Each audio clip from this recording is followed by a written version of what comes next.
Le 101e Tour de France a débuté il y a une dizaine de jours à peine et déjà cette édition 2014 promet de battre tous les records en termes d'audience et de recettes. Le Tour de France cette année rassemble 198 participants regroupés dans 22 équipes différentes qui s'élanceront sur un parcours de près de 3000 km. Le budget total du Tour avoisine les 100 millions d'euros. Cette somme provient des villages souhaitant accueillir une étape et des nombreux sponsors. Mais depuis le début des années 2000, la plus grosse contribution du Tour provient des droits de retransmission télévisuelle. Christian Mazola, bonjour. Bonjour. Vous êtes le président du Paris Cycliste Olympique. Merci beaucoup de nous accueillir ici dans ce vélodrome Jacques Anquetil.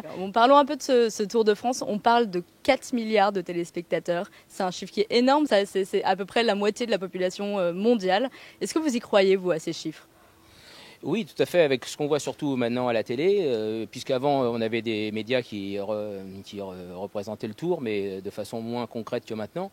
Et maintenant, la retransmission télévisée fait qu'on s'aperçoit de la popularité du vélo et du Tour de France en particulier, qui déchaîne les passions et les gens accueillent le Tour chez eux en décorant les villes. Enfin, il y a toutes des animations qui font qu'on se rend compte que les gens prennent de plus en plus du plaisir à venir voir le spectacle du Tour, mais aussi justement à participer à l'ambiance dans la journée, quoi. Alors les chiffres d'audience varient beaucoup, mais ce qui est sûr, c'est que sur le bord des routes, il y a plus de 10 millions de Français à chaque fois, de Français et d'étrangers, qui viennent accueillir les joueurs et les soutenir tout au long des étapes.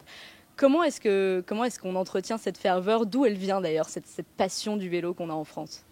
Je pense que le Tour, c'est depuis plus de 100 ans donc le Tour existe, donc c'est ancré dans les mémoires, c'est tous les ans à la même époque, donc tous les ans les gens ont des repères pendant les vacances, c'est un spectacle qui vient à vous, c'est pas le spectateur qui va vers l'événement.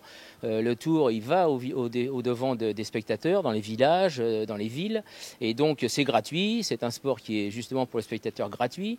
Et donc, tout le fait de l'ambiance, la caravane publicitaire, l'approche des coureurs qui est dans les villages de départ et d'arrivée, où les coureurs sont relativement visibles de près, où ils ont un rapport avec les coureurs. Je pense que le spectateur s'identifie un petit peu justement aux coureurs, même s'il n'en connaît pas les souffrances exactes des compétiteurs. Mais enfin, tout le monde peut s'identifier un petit peu à nos champions. Oui, c'est peut-être ça l'attrait de ce sport. Finalement, c'est un sport extrêmement démocratisé qui touche les jeunes, les moins jeunes, toutes les classes sociales finalement. Tout à fait, puisque je vois bien, nous, au sein du club, on accueille des enfants à partir de 10 ans et on a des vétérans qui courent encore à plus de 70 ans. Et donc, tout le monde pratique le vélo dans la convivialité. Je pense que c'est ça qui fait que le vélo est un sport très populaire et ancré depuis des dizaines et des dizaines d'années au sein du cœur des Français, quoi. Et c'est un sport qui a été énormément touché par des histoires de dopage, on en parle beaucoup, et pourtant on n'a pas l'impression que ça entache la popularité du Tour. Est-ce que vous pensez que le Tour est intouchable ?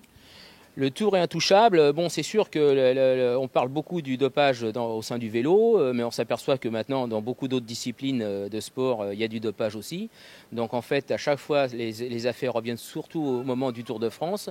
Ça alimente un petit peu le buzz et tout ça, mais en fait, au sein du spectateur, je pense que lui, ce qu'il veut voir, c'est un spectacle, et il se rend pas bien compte que le coureur monte l'Alpe d'Huez à 20 à l'heure ou à 25 à l'heure. Pour lui, il criera autant au bord des routes et il s'enthousiasme autant. Je pense pas que ce soit ça qui retire de l'attrait au sport. Oui, on l'a vu, le Tour a encore de beaux jours devant lui. Est-ce que vous auriez, vous, des idées pour améliorer encore sa visibilité, pour le rendre encore plus attrayant ?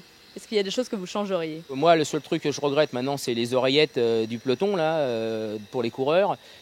C'est quoi les oreillettes ? Les oreillettes, maintenant les coureurs sont reliés avec oreillettes avec leur directeur sportif dans les voitures, qui eux-mêmes ont la télévision dans les voitures, donc ils sont informés de tout le déroulement de la course. En fait, le coureur, il pédale un petit peu en relation avec son directeur sportif dans la voiture, et donc il y a moins d'instinct, quoi. Merci beaucoup, Christian Mazola, de nous avoir emmenés faire ce petit tour de la grande boucle, et puis bon courage pour la suite surtout. Merci. À bientôt. Merci, à bientôt. Au revoir.